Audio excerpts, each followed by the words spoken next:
Siopaw at saka tinapay na parang cake. Masarap siya, guys. Saka itlog, black coffee, kay Evelyn ay milk. Nagtitimpla pa siya. Ayan. Kakain na po ang dalawang inday. Mag-almusal na po kami, guys. Hahatiin muna namin areo. Ating kapatid, ang tuloy. Parang cake.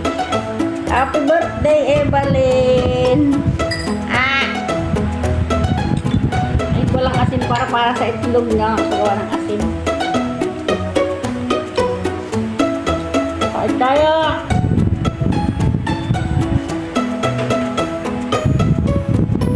Ganun pala. Maganda na pala.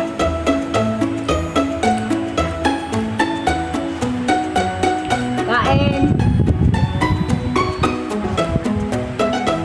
Nakita niyo mga nagtatay. Nakita niyo ba? Higpit ko, nakitingin niya eh. Ang meron na yun. Nasabi niya, hindi ako bigyan ng siopaw na nga. Walang exist eh.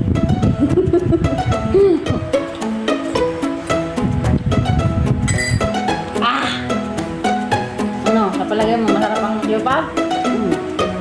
Hindi ko lang alam. Walang kate-kate?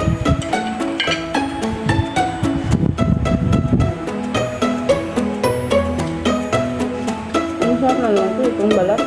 Ayun. Hindi kagaya ng nilibili sa akin. Tayo guys! Breakfast ito, heavy breakfast. Sa atin may itlog pa to. Yan o, lasang-lasang ano, Pilipino siopaw. Siguro may Pilipino sa loob na nagtatrabaho. No? Wala ko nakita ko. Kasi yung ano niya o, yung... Nakita ko lumakas na sikwa. Nasa labas lang sila. Parang nag-gusto ba? Yung palaman niya sa loob eh. Parang ano talaga, Pilipino ang lata eh. Nakikita mo lang siya sila. Ito natin dito.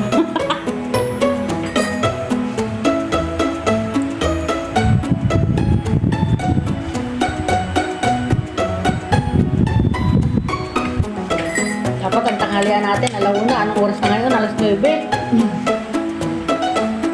No?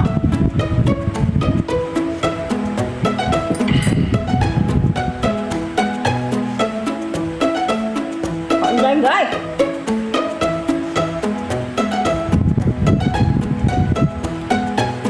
Eh, lalong lumulubo yung dalawa eh. Ito ang ganyan katawan na ito. Umayos ka na. Pero nagbabodybuilder rin eh. Ikaw naman din ah.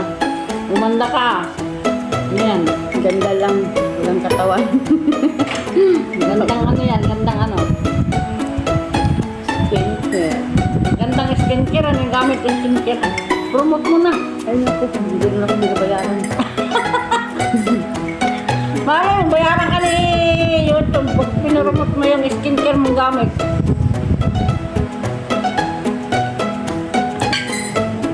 Lapit na rin akong gumamit niya para akong gumanda. Na-scam ka.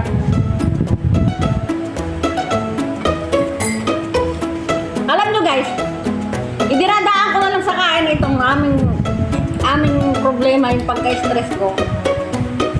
Kasi guys, alam nyo guys, meron kaming tinulungan nandito sa Taiwan. Parang ano, asawa ng kamag-anak ko rin. Purong-purong kamag-anak ko yung asawa, side ng mother ko. Ayun na nga guys, umiyak pa siya nung time na yun, hinihingi ng tulong, gano'n. Kaya ako naman medyo maawain, kaya kami ni Evelyn, tinulungan namin. Dahil yung mapira kasi yung tita ni Evelyn, nagpapautang yun.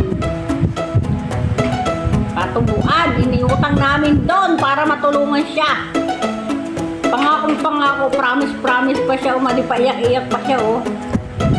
At ayun na nga, nung oras ng bayaran, tinaguan na kami! Akasal talaga, guys.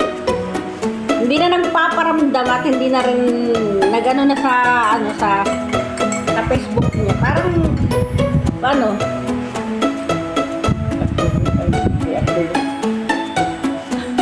parang priso na tago ng tago, hindi nagpaparamdam sa amin. Kaya ay dinadaan na lang namin sa kain yung aming stress. Kaya yung Diyos na lang bahala sa kanya. Kaya ayun na nga guys, ang masaklap. Mahalaga ay 25,000! Ang magbabayad ay ako! Oh my God! Wala akong ginastos kahit 5 nun. Eh kasi tinulungan namin siya. Oh, pangalan ko ang gamit. Eh, siyempre, may business yung tao. Ang bilis nila magtiwara sa amin.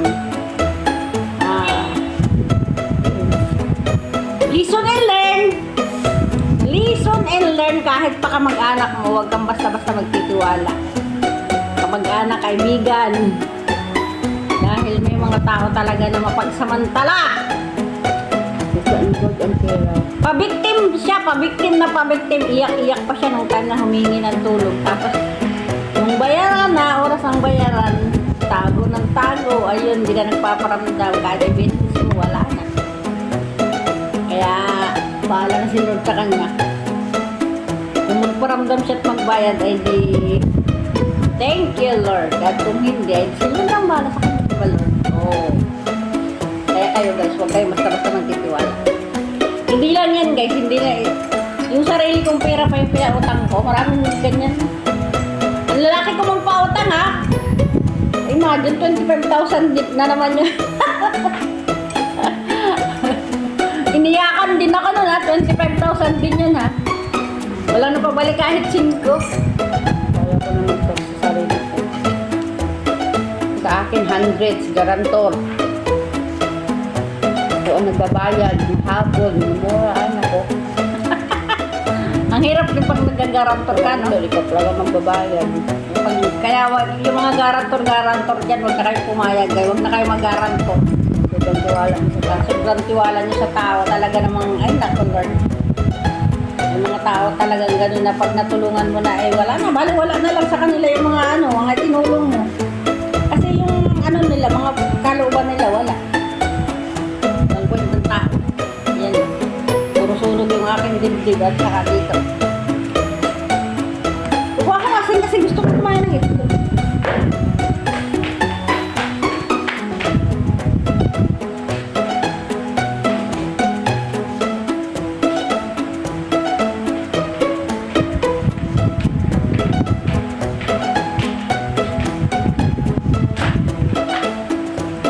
Ikain na lang! Sabi na nila, pag-stress ka, lalo tumataba. Dahil panikain. Ito na. Kung may pambiling pagkain, bakit ako yung walang pambiling pagkain, tumataba? Yun nga. Pero gabi ako kumain ng kanin, kahit asin ng ulam. Talaga? Kumakain ka kahit asin? Oo, stress ako nun eh. Ito naman. Ito naman nalasa asin, may tabakasawa ko. Harap! Kahit isang itlog lang yan, ang dami ko naman kain na kanin. Ayan.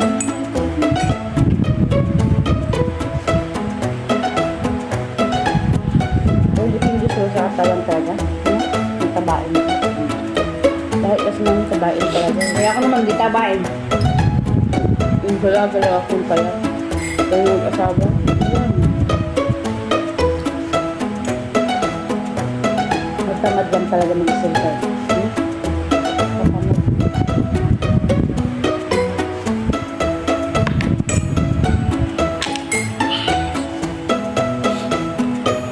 Marami pa oh.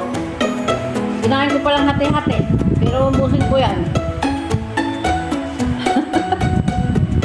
Ang ganda lang ng mukha ko sa ano. Ganyan. Saan ganyan? Tubig.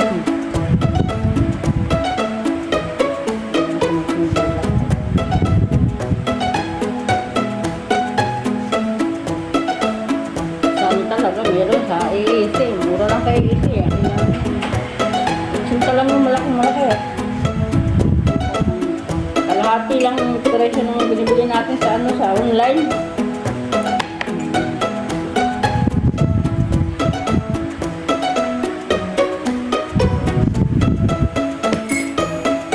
Kaya maraming salamat sa panonood at maraming salamat sa pakikinig ng aming mga sinishare na kwento-kwento. Kaputol pa lang yan, guys. Lalo pag si Evelyn ang nagkwento, baka maiyak kayo. Kaya wag na. Ay, isasadula ko na lang yun, guys.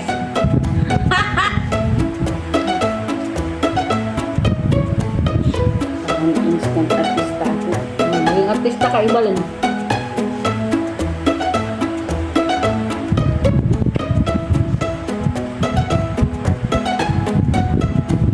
Ang dami kong baso. Pero hindi na ako nga. Tapos yung nilabasan kagad yung mga pinakasan ko na. May tinakasan talaga. Yung pinakasan na. Utang mo! Pala mukha mo! Gusto mo? Gusto hindi ko naman utang mo. Nagtumulong lang naman ako. Kasalanan mo lang ay nag-ano ka, nag-garantor ka lang, no?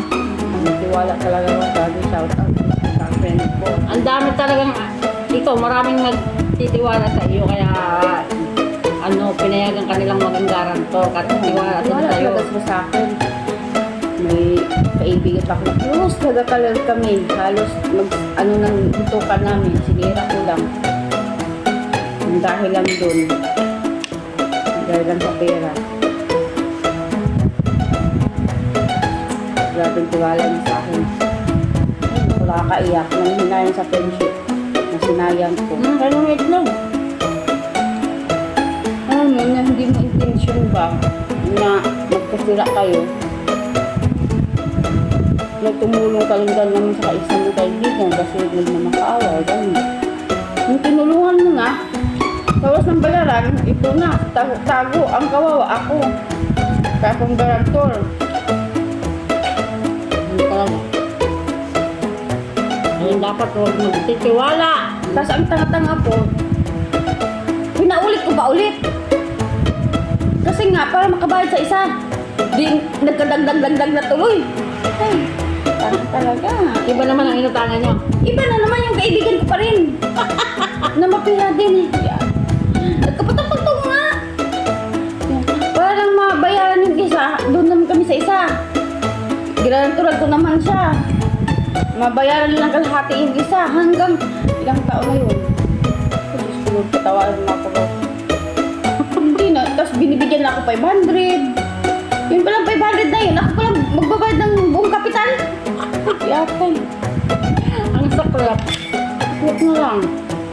Tapos pati anak na idadamay, singilin, papahiya. Wala naman kasalanan yung bata. Singilin dun sa tricycle. Ay, naku. Ayan, maraming salamat. Umpisahan mo na ako ng kwento. Hindi na Sa matigil. susunod na uli yung kwento na. Ni Evelyn. Tapos na kasi yung time. Bye everyone.